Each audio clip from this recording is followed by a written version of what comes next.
You're listening to the Adventure Sports Podcast. We talk with adventurers from around the globe to bring you the inspiration and motivation you need to get started in the outdoors or to keep you moving if you're already there. Now here's your host, Curt Linville. Hi friends, welcome to the Adventure Sports Podcast. Today is going to be different. I don't have a guest today, but I had some things I wanted to share with you, and then I thought I would talk about scuba diving, snorkeling, free diving, as a sport that you might enjoy. And I have a lot of stories about crazy exploits that I did over the years that I thought I would share. And forgive me in advance for just talking about my stuff, but today is a solo podcast, so I guess that's what happens. First, though, I wanted to talk a little bit about what people want out of life. In all of these years of interviewing travelers, people that have traveled all over the world and visited with folks from all sorts of cultures, different walks of life, different backgrounds, different ethnicities, something has kind of risen to the surface, and I think we can all relate to this. And you don't even have to have traveled to know this, I don't think. But it seems to be apparent. The human race generally wants the same things. Now, there are some exceptions. It seems to me that most people want love as a priority. They want to feel love. They want to share love. They want to experience love, all the different facets of love. It's about camaraderie and companionship. It's about someone to be there so you're not alone. But it's also about someone to share amazing experiences with. It's about someone to work hard with, side by side, to accomplish the goal, and someone to visit with on a cold winter's night. But there's also familial love, like you want to have kids and a family, and you want brothers and sisters to grow up with and to share your dreams with, and cousins and aunts and uncles and grandparents, and that kind of familial love. You know, there's love that you want in terms of friendship, best friends, soulmates, besties, or as I've heard some people say, my other brother from a different mother. I kind of think above all else, that's really what humans desire. You know, there's also eros, which is sexual love. There's agape, which is divine love. There's the devoted love that you know you can trust forever. That's called pragma. There's flirtatious love, which is called ludos, but I don't even know that that's really love. I mean, it's just almost more like a game. And there's philautia, which is self-love. And we all need to love ourselves. By the way, brotherly love is called philia. Storge is familial love. All of these types of loves have been well defined, at least in Greek. English struggles with this. But why am I talking about love? I believe that love is the most powerful force in the universe, and I believe it's the thing that people most generally are seeking. That's what people want. It's the feeling of being respected, desired. It's the feeling of feeling included, appreciated, and then sharing those feelings in reverse for the other person. So I think that that's universal across humans all around the globe. There's something else that humans want. Humans want meaning and purpose for life. And that means they want their work to count for something. They want to be able to do good work, rewarding work that earns them a living such that their needs are covered and they can provide for their families, but they want to have purpose behind it. Not just like, you know, pushing the button over and over and over again because they have to push the button because they get paid to push the button because they push the button and they don't even know what the button does when they push the button. You get the idea. I mean, I'm being a little bit ridiculous, but people want to do meaningful work, and one of the best ways to find what type of work is meaningful to you is to think about the things that matter to you, understanding your values, maybe developing your values, saying, hey, this is really important to me. And then you can find work that relates to that or promotes that or makes a difference in a way that is fulfilling to you. You know, I already mentioned friends in love, but I also want to mention friends in the sense of community. I think people all around the globe want community. They want to feel like they're part of the tribe. And there's something wonderful about being part of a team that works together to do something that matters and makes a difference. And when you find people that share common interests and values, then of course it's a lot of fun to interact and to do things together. That's one of the things I really love about adventure sports, is that people with common interests really make great friends, fantastic friends, and friendships can develop that just enrich our lives. There's another thing that people want. People want enough. And a lot of people would say, no, I want to be rich. I want to have more than enough. And some people use money as a scorecard. I want to have more than the other people do because that means I'm winning. And you're free to disagree with me here, but I'm convinced that there is enough. And once you learn what enough looks like for you, there's great satisfaction in that. And I think that money is a tool to be used, and it's a problem to solve.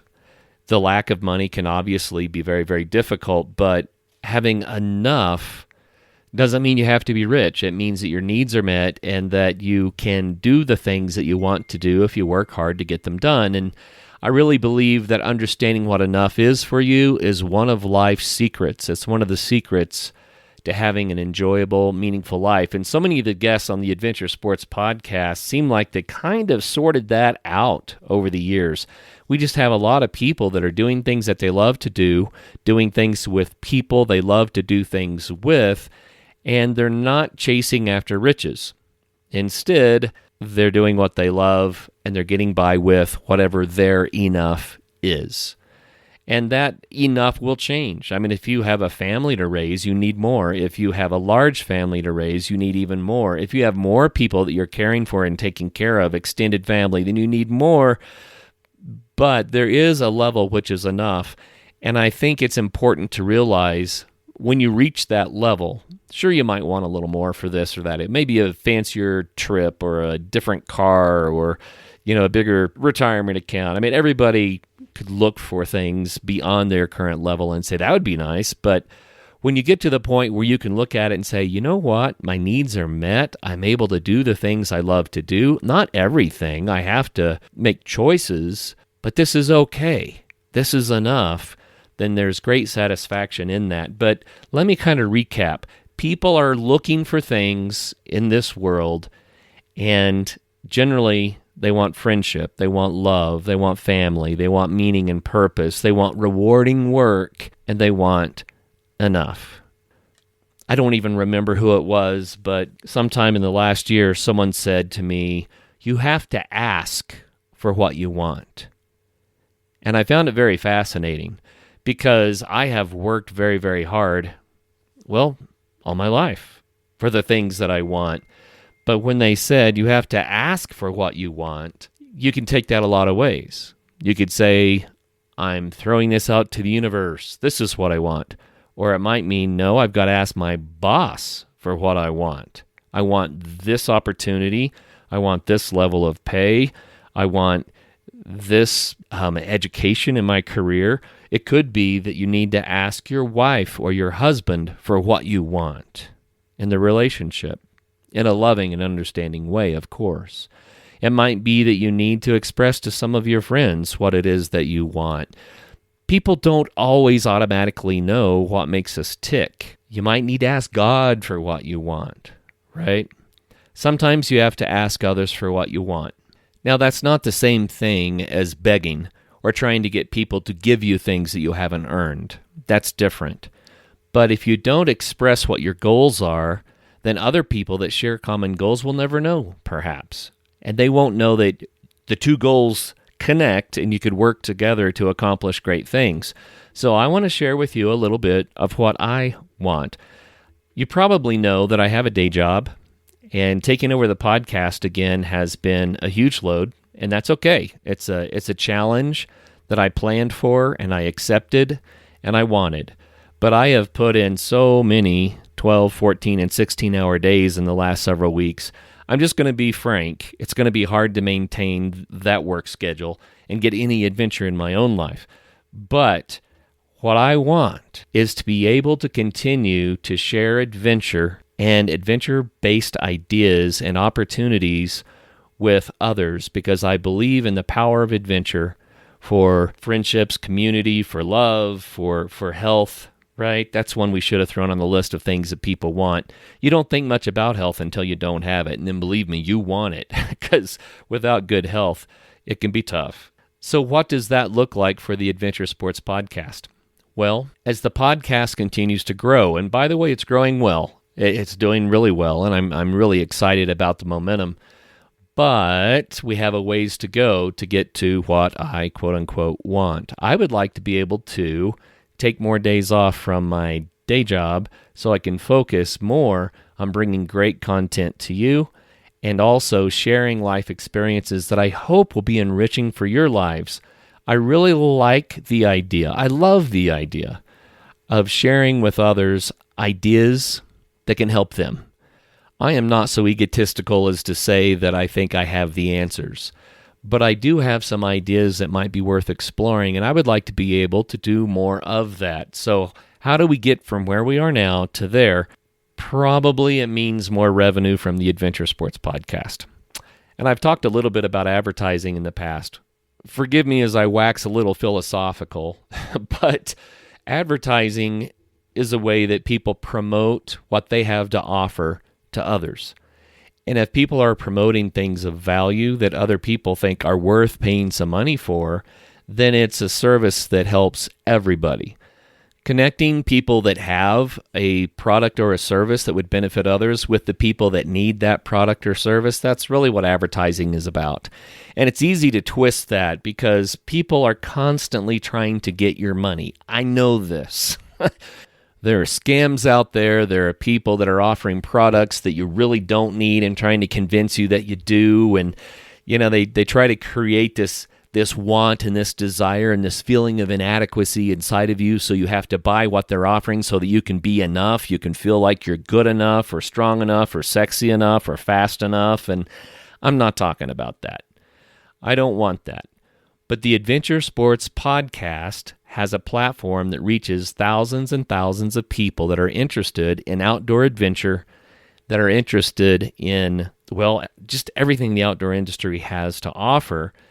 But I am looking for advertisers who have a product that they know will really benefit others, that will help people that are interested in doing more in the adventure sports arena, whatever that might be. It could be backpacking, it could be boating, it could be, endurance sports, it could be adventure travel, it could be mountaineering, it could be skiing. I mean, all the sports, they're out there. This is a platform where I can connect people that need the stuff with the people that offer the stuff, but I only want advertisers who are sincere and who also want to help others with their own products and services. But the Adventure Sports Podcast right now is looking for more of those types of advertisers, because I think it would be fantastic when you hear an ad on the Adventure Sports Podcast that it actually is something that's meaningful or potentially meaningful for you.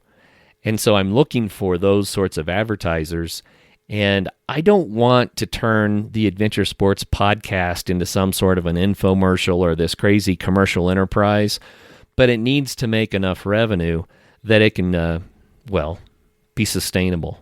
Frankly, that's what I want. I would like the Adventure Sports Podcast to grow and to become more and more profitable so I can devote more and more time to it, and we can make this thing bigger and better than it is to reach more people with the fun, the joy, the community, the health that adventure sports bring. So there it is. That's what I want. I'm asking for what I want.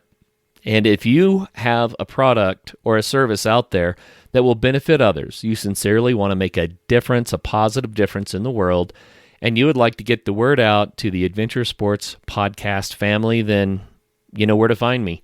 info@adventuresportspodcast.com is probably the easiest way. Now, moving on, I said that I was going to talk about water sports and scuba diving and free diving and snorkeling, and I have some crazy stories that came from years of enjoying those sorts of water sports. And the funny thing is, when I moved to Colorado, it was more difficult to do those sorts of things, and I took up a lot of other sports. So a lot of these accounts came from when I was quite a bit younger.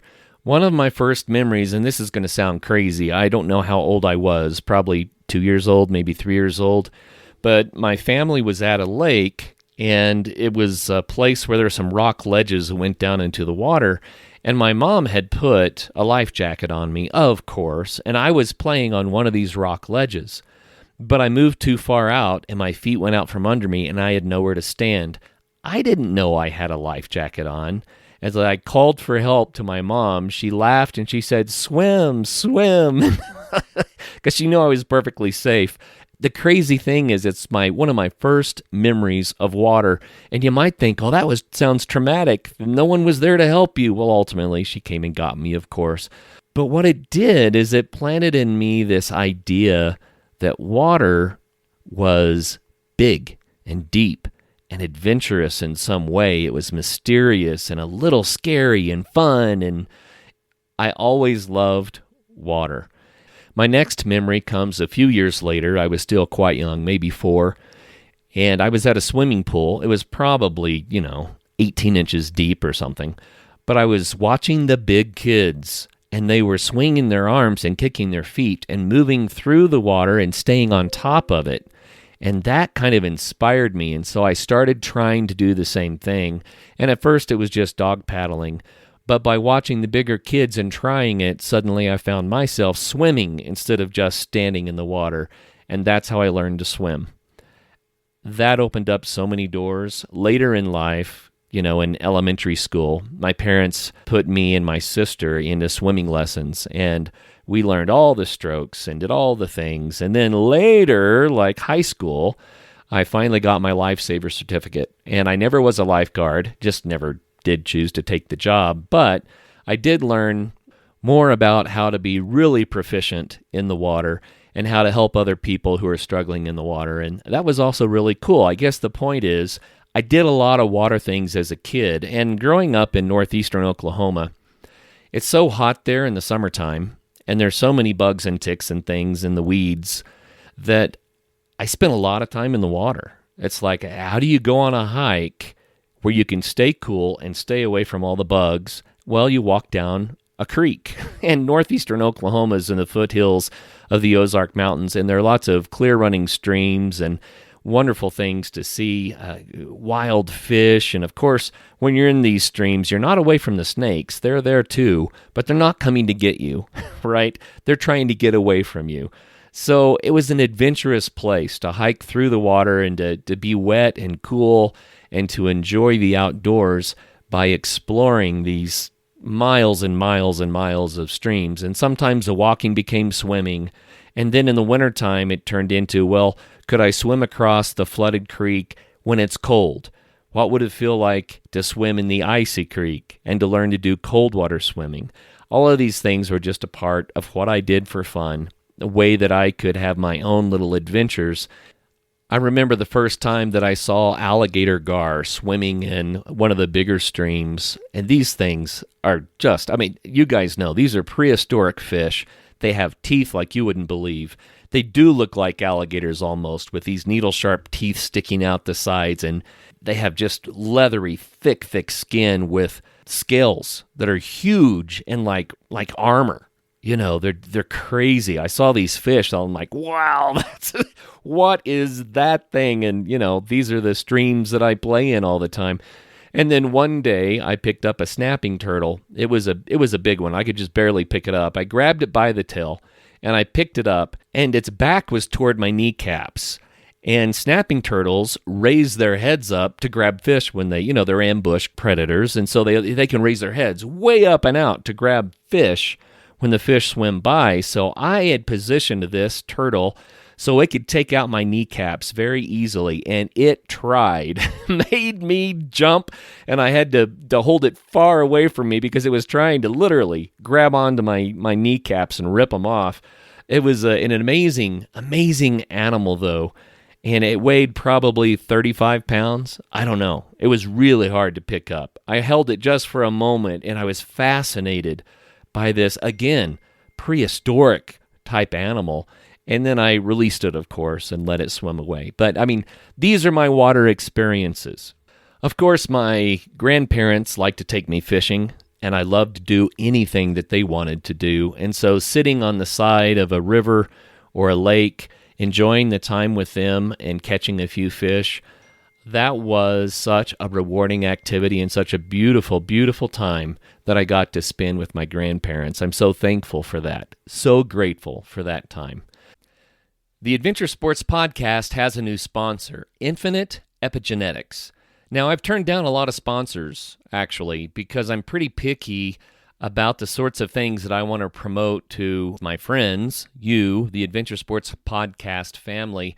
So when Infinite Epigenetics popped up as a possibility, I looked into it a little bit. I was like, what exactly is this? Now, I knew what epigenetics is. That is, epi means top, right? It's kind of like epidermis, the top layer of your skin. Epigenetics is about gene expression that changes how your body works without changing the underlying DNA, and it can even be passed on from generation to generation. What I find fascinating is that your epigenetics are kind of experientially triggered. This means you can actually alter your gene expression. Matter of fact, what you eat, how you sleep, how you move, the supplements you take, even how you manage your stress, it acts like an on-off switch for your genes. That means that your health isn't anchored or fixed in just one way. You can actually change it, and Infinite tells you exactly how. The way this works is you get a kit, you put a tiny little blood sample in it, and you ship it back to them, and they're going to measure 105 health markers. Things like vitamins, cholesterol, metabolism, amino acids, stress markers, immune system health. It's more comprehensive than any single doctor's visit. You don't have to go to a lab. You just test from the comfort of your home. Additionally, epigenetics can predict your risk for some of the top 5 chronic diseases like diabetes, heart disease. It gives you a personalized plan to help to prevent them based on your own DNA. This is super cool. You've heard me talk about how adventure sports make us healthier because we're outside, motivated to move and to do tough things. It makes our bodies stronger. I love the concept that we can actually reprogram our gene expression. We can get the epigenetics to move from a less healthy gene expression to a healthier gene expression based on lifestyle. And Infinite Epigenetics is here to help you do that. And here's how it works. There's an app that comes with this that will build a personalized 90-day plan to help you lower your disease risk, improve your health, even perhaps slow your aging. And it offers advice about workouts, food, sleep, supplements, all these sorts of things. And you can retest every quarter to watch your numbers improve. Most people find out about disease after it's too late, right? And this is huge because Infinite Epigenetics can help you to look forward and see how you're trending. This is a brand new product. They're still in waitlist mode with thousands of people waiting, but you can skip the wait and lock in founder pricing with my code. Go to infiniteepigenetics.com/ASP and use code ASP to save $150 per test for your entire first year. That's infiniteepigenetics.com/ASP, code ASP. Skip the line, save $150 per test, and start taking control of your health right now. Live infinitely with Infinite Epigenetics. Thanks for listening, and now back to the show. So I learned more about water that way, and then my uncle had a bass boat, but to me it wasn't a bass boat. To me it was a ski boat. And so he would take us out, and I learned how to water ski, and then I learned how to slalom ski, and of course we tried the inner tubes and the different types of wakeboards and all the things, and my love for water just continued, but I always wanted to scuba dive. I had seen the Jacques Cousteau specials, and scuba diving just held this allure. I mean, to be able to go under the water and stay under. I think my cousin first shared a mask with me, some cheap little mask that he got somewhere, and I started using that mask to go under the water in these lakes and rivers and to look at things, and I used to see how long I could hold my breath. Of course, we would have competitions. Everyone would go under, and you would stay under until you heard everyone else go up. Or another game that we used to play was underwater tag.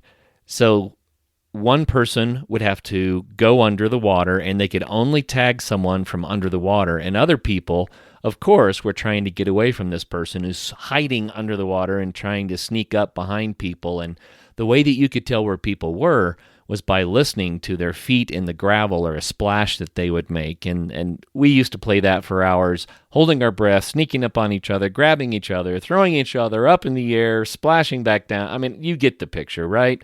But scuba diving meant you could stay down for a long, long time.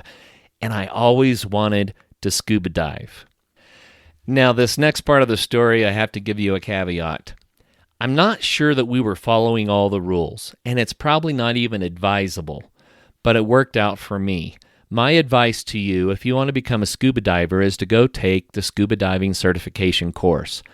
I met a man, a friend of our family, who was older than me by, 10 years or something, maybe 15 years, had a young family, but he was looking for a scuba diving buddy, and he was a very proficient scuba diver. Now, it had been his hobby, his adventure sport for a long, long time. He may have even been instructor rated with scuba diving. I don't even know. I just know that he wanted to go scuba diving with me, and I was all over it. So he gave me a scuba diving manual, and we lived in different cities. He was in Kansas. I was in northeastern Oklahoma. I read the scuba diving manual carefully from cover to cover, memorizing everything that seemed to be important. And then on a Labor Day weekend, his family came down to visit my family, and he brought the scuba gear. Man, was I excited. And we started by snorkeling around a little bit. He had the mask, the fins, the snorkel. He had the scuba tanks. He had everything. He even had an inflatable Avon boat with a little outboard motor. And so anyway, we went out around the lake, and first he made sure that I could swim well and snorkel well, and he saw, okay, this guy knows what he's doing. Then he asked me all the important questions that you would need to know to be safe scuba diving, and I knew the answers because I had studied the manual. So it was kind of a crash course in scuba diving without going to a class, might be the way to look at it.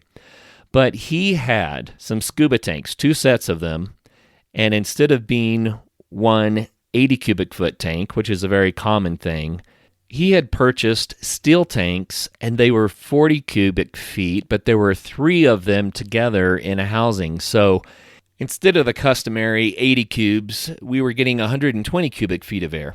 This is all bad advice, people. Don't do this, okay? Don't do this. This is a story about things not to do. Scuba divers know that with an 80 cubic foot tank, it's actually sized so it's difficult to go too deep for too long and come up and get the bends. Not that you can't, but it kind of follows the envelope because you'll run out of air, right?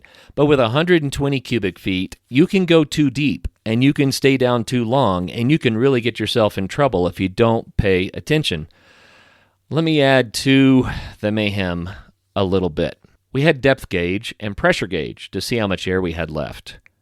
We didn't have buoyancy compensation devices, so no BCD. Now, the idea behind a BCD is it's a vest that you wear that you can inflate with air so you can float when you need to float. It's a safety mechanism. You don't have to have them. The reason is because if you set everything up correctly, you'll be pretty much buoyancy neutral in the water, but diving without a BCD is foolhardy. It's kind of stupid. But the guy I was diving with had been trained with Navy SEAL style training, and he was rough and ready. And I was willing to try, and I was a strong swimmer, and I was very comfortable in the water, and so down we went. My first scuba dive in Lake Tenkiller, we went down to 70 feet deep, and we were swimming through a submerged forest that was down there, and we found a little overhang, and it filled up with air, and we could even take our regulators out of our mouths and talk to each other, but of course we're rebreathing air that we had already breathed. Not a good idea again, so we didn't stay there for more than a couple of seconds. But as we were enjoying this cold, dark swim through the eerie forest, below the thermocline, shivering and all of that at 70 feet, I took a breath, and suddenly I couldn't get air out anymore. And so I looked at my dive buddy, and I drew the classic, slice your throat motion. And I didn't even know at the time that that was the motion that you're supposed to use to tell people that you're out of air. But he motioned to go up, and I started swimming up. I don't even think we had octopus regulators, meaning a spare regulator so you can do buddy breathing. I think we would have had to have shared his regulator back and forth, but we didn't do that. I just started swimming up, and you don't want to go too fast because you could get the bends. I mean, it's kind of a crazy thing to do a free ascent from the depths. But remember, he had the Navy SEAL style training, and at the time, they would do free ascents from 100 feet. And so to him, this was well in the range of normal, but it was my very first dive, and I'm doing a free ascent from 70 feet. And as you go up, the back pressure on the regulator decreases. And that means that the pressure in the tank can get through the regulator just a little bit. So you get tiny little sips of air. You don't get a full breath, but you can get tiny little sips of air as you continue to go to shallower and shallower depths, and the pressure reduces on your regulator. So anyway, we got to the top, surfaced, everything was fine. We didn't stay down too long. I did not get the bends, but I did have to skip my safety stop. For those of you who don't know, a safety stop is when you want to stop at about 10 feet or so, and there's some little microscopic air bubbles that can develop in your bloodstream. And when you stop there, they dissipate so you can go on up. And even though the dive tables are set up so you should be safe without the safety stop is an assurance, an extra assurance to make sure that everything goes really well for you. Regardless, everything turned out fine, but that was my first scuba dive. Free ascent from 70 feet, swimming through a submerged forest. That was Labor Day, but on Christmas vacation, he wanted to go to Florida and do some real diving. So by this point, I'm 16. I just barely had my license, and we decided to take his van down to Florida, and he wanted to drive straight through from Oklahoma to Florida. So I think it was 26 or 30 hours of driving. We drove all the way to Key West, way down there. And he would drive while I slept, and then I would drive while he slept. I don't know that that was wise either, but we traded back and forth and made it down to Key West from northeastern Oklahoma nonstop. I had never been to Florida. I had rarely even been to an ocean, so man, what a wonderland it was for me. And when we got there, we were down on one of the keys, and I think that he thought we should just do a little introductory dive before we went out and tried to do a big dive. We had limited time, that sort of thing. And so there was a seawall, and this seawall at the time, with the tide at the level it was like a 4-foot jump into the water. And then the water was maybe 10 feet deep, and he said that we should just jump in the water with all of our gear on and do a little scuba dive. What we didn't realize is that the tide was coming in really strongly, and we jumped in on the Atlantic side of this little island, and immediately it started sweeping us around the island, and I tried to swim against the current, but it was too strong. It was faster than I could swim, and to make matters worse, one of my flippers was falling off. It wasn't adjusted correctly. And so I remember I pulled off the flipper because I didn't want to lose it, and I threw it over the seawall up onto the bank where I could retrieve it later. But that meant I didn't even have 2 flippers to fight this strong current. And the next thing you know, we're swept around the key, and we're going between the islands, and the current is even stronger there as it kind of gets compressed. It was so strong that the pylon that was holding a bridge up between these 2 keys had white water around it. And as we were swept between the islands, I looked up, and I was really tempted at this point to panic. I thought my life might eventually be over because I saw nothing but the open water of the Gulf of Mexico out in front of me. And I was terrified. I had read Reader's Digest stories about survival in real life, about people that were swept out to sea and how they had to survive without food or water and swim for days before someone found them, and how blessed they were that they were discovered out there. And that was more than I had signed up for. I'm sorry. I just wanted to try scuba diving, and I thought we were done for because no amount of swimming could get me back to shore. But luckily, the guy I was with, he was smart, had a lot more experience than I did, and he yelled and pointed and said, "Swim behind the island." And so I started swimming across the current, and sure enough, When we got behind the island, the current died down. We were in an eddy, and we could swim back to shore again. You wouldn't believe how relieved I was to get there. All I wanted to do was get out of the water. And he looked at me and says, okay, now we can do our scuba dive. And I thought, are you kidding me? We almost got swept out to sea, and he's unfazed. He had a level of practical knowledge and experience and bravery that, well, I was taking notes. Just say it that way.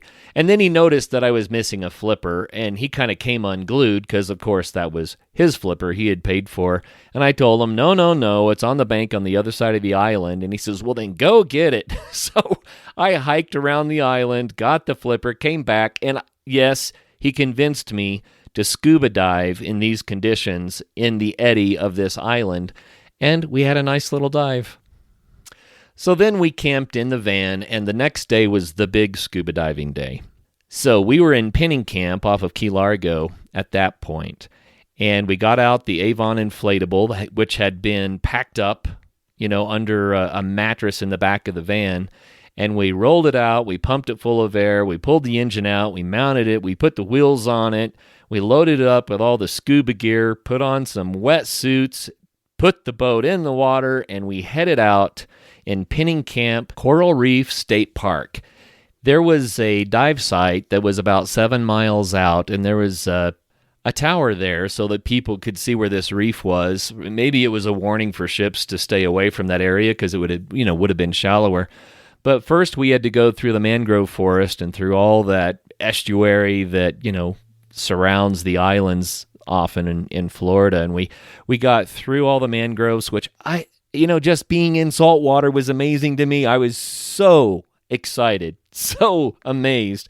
And then going through this maze of mangroves, and we pop out of these mangroves, and there's the Atlantic Ocean. And in my mind, people, some of you are more comfortable with the ocean. I just had never been around water like this. To be able to see as far as the eye can see and know that there's nothing for hundreds and hundreds of times that distance, thousands of times that distance before you get to Africa or Europe. And to look at that vast body of water, it just blew my mind. I mean, I'm 16 years old. I just never really had experienced it like this before. And as we're going out through the waves, he had me kind of spotting to see if there was anything really shallow so that we wouldn't hit anything, but he kept hitting the throttle and just didn't feel like the boat was going right. He kept looking at me saying, something's not right. And we're going further and further out into the ocean. He goes, something's just not right. And I'm thinking, if there's something not right, maybe we should turn around, right? I mean, but he was the experienced one, and we just kept going and kept going. 7 miles out, with something's not quite right.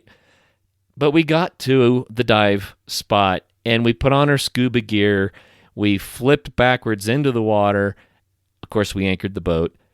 And then we saw that he had left the wheels on the back of the boat. The wheels you use to wheel the boat to the water, they were still hanging on the back of the boat. I don't know why they didn't fall off. But of course, the boat didn't go well with the wheels hanging down. I don't know. And then I started thinking to myself, did we burn too much fuel to get back? But he seemed confident. So we went on our scuba dive. And I have to tell you, it was amazing. He had I think it was called a Super 8 camera. He also had a 35 millimeter camera. And these were both just regular cameras, not waterproof. But he had waterproof housings for them made out of plexiglass. So at this point, this is like my third or fourth scuba dive in my life. I'm still not certified, which is dumb. I should have been certified. But I was taking pictures and movies with these submersible cameras, and I hope that Pinning Camp is still as beautiful as it was then. I've heard that a lot of the reefs have kind of been overdived now, and that people kick the reefs by accident and break them off, and other pollutions have caused the reefs to die, and I just hope that Pinning Camp is still beautiful. But the way it was then, it was pristine. Every color of the rainbow in the reef. Amazing fish of all kinds. We saw eagle rays with 20-foot wingspans, thereabouts, and it was soaring over us. And so we just kept filming things. At one point, he pointed under a reef. There was a little opening, And so I thought he wanted to take my picture, of course, because we're taking each other's pictures. And so I start backing up to the reef where he can take my picture. Now, keep in mind, we still don't have buoyancy compensation devices. So we were slightly positively buoyant on purpose in the salt water, and I had picked up a rock to help hold myself down, and I was starting to kneel on the bottom and backing up toward this reef, and he grabbed me, and he yanked me away, and then he pointed again. He didn't want to take my picture. He wanted to show me the 10-foot nurse shark that was parked under the reef. Of course, the shark's very unlikely to bother me because it was that type of shark. They're just not aggressive toward humans. But I was sticking my fins in the shark's face. And I was like, whoa, just blew my mind. And the shark was in this hole, just resting on the bottom. And the hole was just slightly wider than the shark. But the shark did get spooked, and it did a 180-degree turn in that hole and swam out the backside. Well, I guess that's the advantage of being a cartilage fish. You can just make super sharp corners when you don't have bones to hold you back. I mean, it was crazy. So, of course, we're watching the shark swim away, and it was just an amazing time. One more thing that happened before we go on with the rest of the adventure, and I tell you, folks, real adventure happens when things don't go as planned, and this is one of those stories. This is the third one of those stories. We were swimming around enjoying ourselves against a reef, and we saw 5 barracuda pretty close to us, and my friend pointed at them and then motioned that there were 5, and it made him a little uncomfortable. They're not super aggressive, but at the same time, they have really big teeth, and when they get into a feeding frenzy, you don't want to be a part of it. So the barracuda were eyeing us. They have huge eyes, and it just looks like they're staring at you, and you're worried that they're starting to see dinner instead of human. But regardless, he motioned that we swim over this reef to get to the other side, just to get away from the barracuda, because it would be more pleasant, right? So we go swimming over the reef, and I'm looking down at the reef, of course. We swim back down to the sandy bottom on the other side, and then I look up. It was wall-to-wall barracuda. A school of barracuda, I couldn't even estimate, hundreds of barracuda, wall-to-wall. And so our eyes got as big as barracuda eyes, and we quickly swam back over the reef to the 5 barracuda, who now seemed very, very safe in comparison. I don't know what was going on there, why there were so many barracuda. All I know was it was an amazing experience. So we were running out of air, finally. It was a shallow dive, and we have 120 cubes, so we could be down there a long time. For those of you who don't know, at the surface, you're going to burn somewhere in the order of a cubic foot of air per minute. So 120 cubes is 2 hours of dive time. That's pretty crazy. As you dive and the air is more compressed, you go through it faster. So at 33 feet, you're at 2 atmospheres, you're going to burn twice that amount, et cetera, et cetera, et cetera.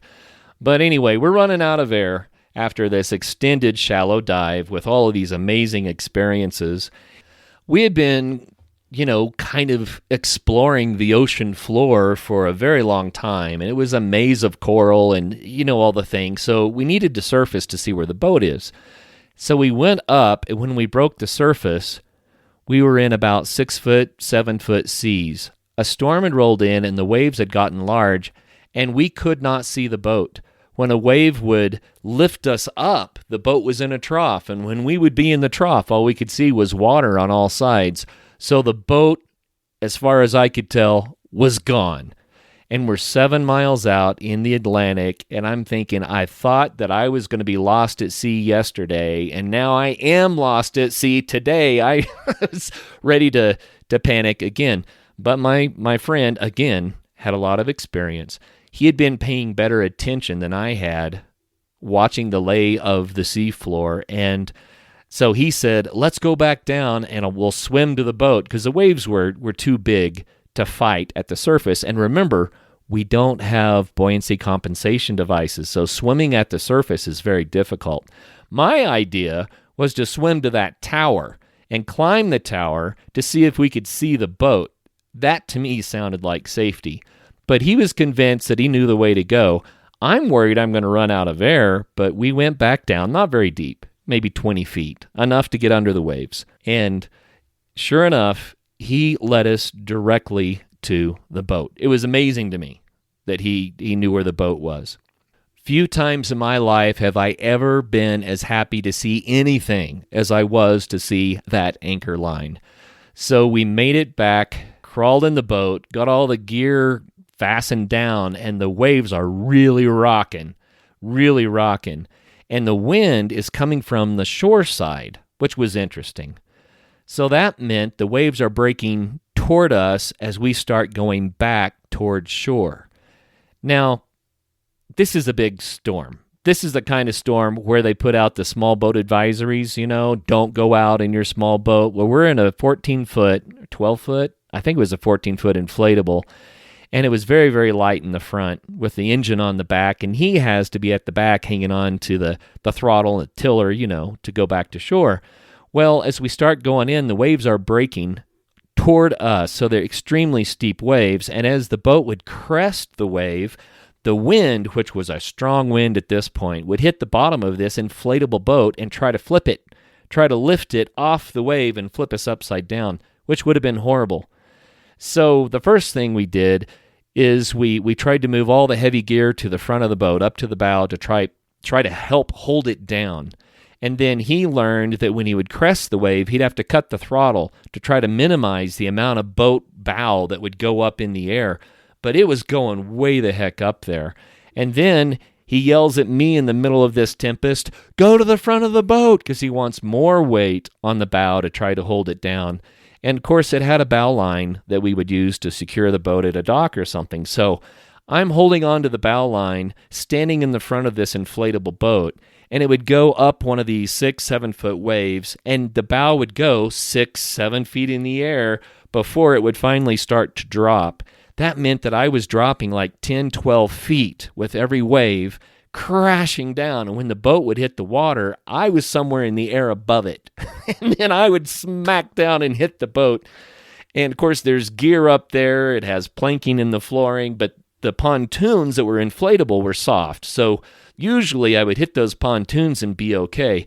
But he just kept me flying through the air over and over and over and over, 7 miles of fighting these waves going into shore. It's getting dark. It's a beautiful sunset that I'm not enjoying at all. And when we finally get to the mangroves, it was so dark we could just barely see the entrance to the mangrove maze that would get us back to the dock where the van was parked. I was so exhausted, emotionally exhausted. I had never been through anything like that in my life. Not only did I think I was going to lose air, not only did I stick my feet in a shark's face, not only did I see wall-to-wall barracuda, not only did we get lost and didn't know where the boat was and surface in a storm, but I got the pulp beat out of me trying to get back to shore. It's a true story, folks. I did not exaggerate anything. I don't think a single thing was exaggerated. When we came into the dock, there was a park ranger waiting for us because Penny Camp closes at dark, I guess. And our van was the only one in the parking lot, and he wanted to know if a rescue party needed to be sent out. Goodness. He scolded us and read us the riot act for being out there when a storm came in, being out there in the dark. But to be honest, I could have kissed the guy. I was so happy to be back to terra firma.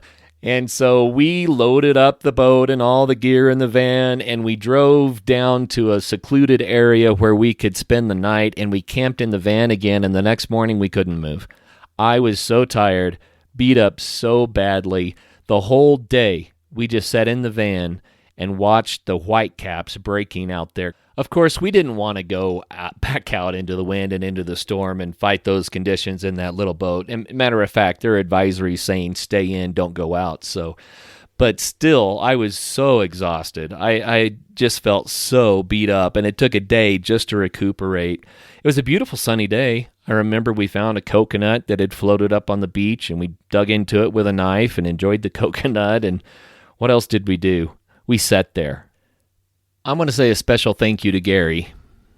Gary was my friend that taught me to dive and literally saved my life multiple times on this one trip. Now, he also got us into these things, And I think he would admit that. But he knew how to get himself back out again. And that is one of the keys to adventure sports. You shouldn't operate beyond your skill set, beyond your knowledge level, beyond your experience level. And I think that what we did was within Gary's experience, right? Just not mine. So it blew my mind. But Gary knew what to do, and we actually were safe. Nothing bad happened, except we had an amazing, amazing adventure. So Gary, if you hear this, I haven't heard from you in decades, but buddy, thank you. You gave me the gift of tenacity when things get tough, and you gave me the gift of some amazing life experiences. Gary and I also did a little bit of cave diving together, though we weren't cave certified. I did get certified later, by the way. But there are places where you can dive into caves as long as you don't take a flashlight. So if you don't have a light, you're not going very far, and you can always see the exit. That's the idea. So we did some cave dives with some amazing currents. We swam with these gar, again, in a Tannic river where I couldn't see them until they just drifted right up on me. And just literally, you would look with your mask, and 6 inches from you, there's a gar with needle-sharp teeth sticking out and this big, scary eye, these prehistoric alligator gar. Anyway, there were a bunch of them swimming in this river with me, and we're scuba diving through that. We went scuba diving down another river where the alligators, literal alligators, slipped into the water as we would go by, and just such amazing experiences. And nothing bad ever happened, except for some scary times. Maybe I should count myself blessed, and maybe my guardian angel is swinging his head back and forth saying, yeah, you idiot. I don't know.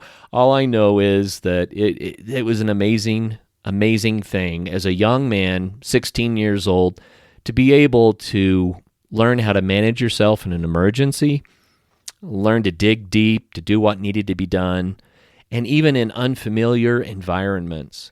But to also suck the marrow out of life. What amazing adventures these were to me. Some of you may have heard these stories before, and I apologize if that was a repeat for you. I was trying to think, I've been helping with the Adventure Sports Podcast on and off for 10 years, and I know that some of these stories have come up. I just don't know if I ever told the story in its entirety, so there it is. You have it. A few years later, I actually went scuba diving in Cozumel with a scuba diving master guide, and I found out what a rational dive trip should look like. And it was very, very pleasant, very relaxing, very beautiful, not nearly as adventurous, but we had a delightful time doing it. And so don't think that scuba diving has to be like it was in my story. Scuba diving can be something completely different. My story is harrowing, even just to remember it. But you can do it in a much safer, more controlled manner, and it's an amazing, amazing experience. Just feeling like you can fly, like you don't have to walk. You're not pinned to the ground. You can just fly. Seeing an underwater paradise. Seeing animals that you have no context for. They look like space aliens, right? The experiences that you can have scuba diving and the places that you go to do it are also delightful. Just amazing places in beautiful locations all over the planet. Scuba diving is awesome. Since then, I've already related in previous episodes how much I've enjoyed snorkeling and free diving and snorkeling in rivers, snorkeling in lakes. My son and I actually this fall, we went to a lake at 10,000 feet and went snorkeling for a few hours, and it was cold. But we had a delightful time searching for pike this time instead of gar, and it was really, really unique to be diving and looking at the underwater lake world with all sorts of water grasses and things growing up. It was kind of a jungle that we were going through, and then you would lift your head and just see 14,000-foot peaks all around you. It was amazing, but it was cold. But anyway, it's time for me to wrap this up. Thank you for listening to me, and a reminder, here at the Adventure Sports Podcast, we're looking for advertisers that sincerely want to provide superior products to the outdoors industry and who would like to make the Adventure Sports Podcast audience, our family, aware of what you're offering. Because you care, because you have good gear, you have good services. So if you would like to reach the Adventure Sports Podcast audience, please do contact us. The email address is info@adventuresportspodcast.com. And thanks for listening today, everybody. I hope you didn't find this too boring, and until the next show, get out there and have some fun.